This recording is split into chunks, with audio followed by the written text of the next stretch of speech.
The grieving Texas town of Uvalde begins laying to rest the 21 school children and teachers who were killed in a mass shooting at an elementary school a week ago, with 2 funerals scheduled Tuesday for 2 10-year-old girls.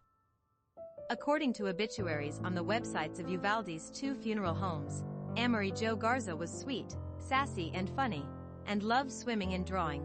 Maite Yulana Rodriguez was an honor student who loved learning about whales and dolphins and dreamt of becoming a marine biologist. Amory's funeral was set for Tuesday afternoon at Uvalde's Sacred Heart Catholic Church and Maite's in the evening at a Uvalde funeral home. They were killed along with 17 other students, all aged 9 to 11, and 2 teachers by an 18-year-old gunman who burst into their 4th grade classroom and opened fire with a high-velocity AR-15 style semi-automatic rifle. Monday, artists raced to complete a mural depicting white doves on the side of the Ace Bail Bonds building, near the cemetery. "Those kids were full of life and dreams," said one of the artists, Yanira Castillo, 34, who has lived her entire life in Uvalde. "A town does not get over that. It will affect us forever." A series of funerals is scheduled for the next 2 weeks in the town of 16,000, which is nearly 80% Latino or Hispanic and largely Roman Catholic. Among those are services for the 2 teachers who died, Eva Morelos, 44, and Irma Garcia, 48. Garcia's husband, Jose Garcia, 50, died of a heart attack 2 days after the shooting. A joint funeral is planned on Wednesday for the couple, who met in high school and had 4 children. Our focus on Tuesday is on our families who lost loved ones.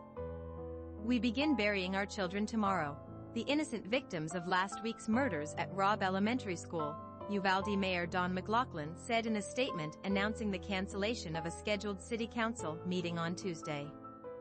At that meeting, Pete Arredondo, chief of the Uvalde Consolidated Independent School District Police Department, who has come under criticism for his response to the shooting, was scheduled to be sworn in as a recently elected member of the city council. Arredondo was the on-scene commander who decided against storming the classroom where the shooter opened fire, erroneously believing he had time to mount an assault, according to state public safety officials. Local police waited outside the classroom for nearly an hour as children called 911 pleading for help before a U.S. Border Patrol tactical team burst in and killed the shooter. As the town grieves, the country again grapples with whether to reform U.S. and state gun laws, which in Texas allowed the shooter to legally buy an AR-15 style weapon on his 18th birthday, a week before the massacre. The shooter bought hundreds of rounds of ammunition and a second rifle in the subsequent days. Many Democrats, including U.S. President Joe Biden, have called for more restrictions.